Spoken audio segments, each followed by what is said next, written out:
ve her ayın ilk cumasında Malatya'mızda Soykan Meydanı'nda NATO'ya ve üslerine hayır diyoruz. Basın açıklamaları düzenliyoruz.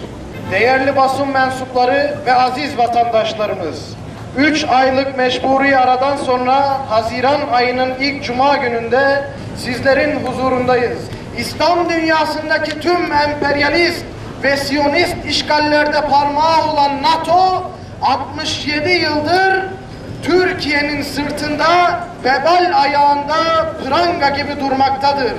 NATO adeta Türkiye'ye giydirilen bir deli gömleğidir. En önemli üsleri topraklarımızda bulunan NATO, Türkiye'nin 67 yıllık koşulsuz desteğine karşılık Türkiye'ye her konuda köstek olmaya daha ne kadar devam edecektir? Ülkemizi yönetenler bu duruma daha ne kadar seyirci kalacaklardır? Herkesin bildiği gibi NATO demek Amerika demektir. NATO'nun asli görevi Amerika'nın menfaatlerine ve korsan İsrail'in menfaatlerine ve Büyük İsrail'in kurulmasına hizmet etmektir. NATO, Siyonist İsrail'in arka planındaki en büyük moral ve destek gücüdür. Hiçbir konuda Türkiye'nin yanında olmayan, hatta düşmanlarımızın yanında yer alan Amerika'nın ve NATO'nun topraklarımızdaki üslerini bir an önce kapatalım. Tüm NATO operasyonlarında yer alan askerlerimizi geri çekelim. Ve bakalım o zaman ne hale düşecekler büyük şeytan ABD ve NATO. Karşısında milli duruş sergilemeden, bu gerekli fiili adımları atmadan sadece milli dil kullanmamız yeterli olmayacak. Ve bu durum onları daha da fazla cesaretlendiriyor.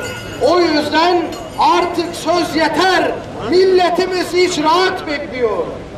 Değerli basın mensupları ve muhterem vatandaşlarımız, bu bağlamda Seyyid Battal Gazi'nin şehri olan Malatya'mızdaki Kürecik NATO radar üssü hiç vakit kaybetmeden sökülmeli, burada çalışan ABD'li ve terörist İsrail'in Johnny'leri ülkelerine gönderilmelidir. Hükümet bu yanlıştan bir an önce dönmeli ve ülkemizi Siyonist İsrail'e hizmet eden Kürecik NATO radar üssü ayıbından kurtarmalıdır. Çok kıymetli vatandaşlarımız, ABD'nin aklı noksan ve kumarbaz başkanı Trump'tan destek alan Netanyahu-Gantz ilişkisinin Temmuz ayında Batı Şeria'nın bazı bölümlerini ve Ürdün Vadisi'ni işgal etme planı Filistinlileri ve dünya Müslümanlarını patlama noktasına getirdi. 100 yılın anlaşması adlı şom plandan cesaret alan Netanyahu ve hükümet ortağı Gantz'ı da yanına alarak bir oldu bitti ile Batı Şeria'nın diğer bölgelerini ve Ürdün Vadisi'ni ilhak etmek istiyor. Bu aşamada Türkiye'li Müslümanlar olarak bize düşen görev bugünden başlayarak Haziran ve Temmuz ayları boyunca yapacağımız programlarda Batı Şeria ve Ürdün Vadisi'nin Siyonistlerce işgali konusunu gündemde tutmaktır. Türkiye'mize bu konuda büyük görevler düşmektedir. Hükümet, katil Trump'ın Siyonist damadının hazırladığı bu kaos planına sadece sözle değil, eylemle de cevap vermelidir.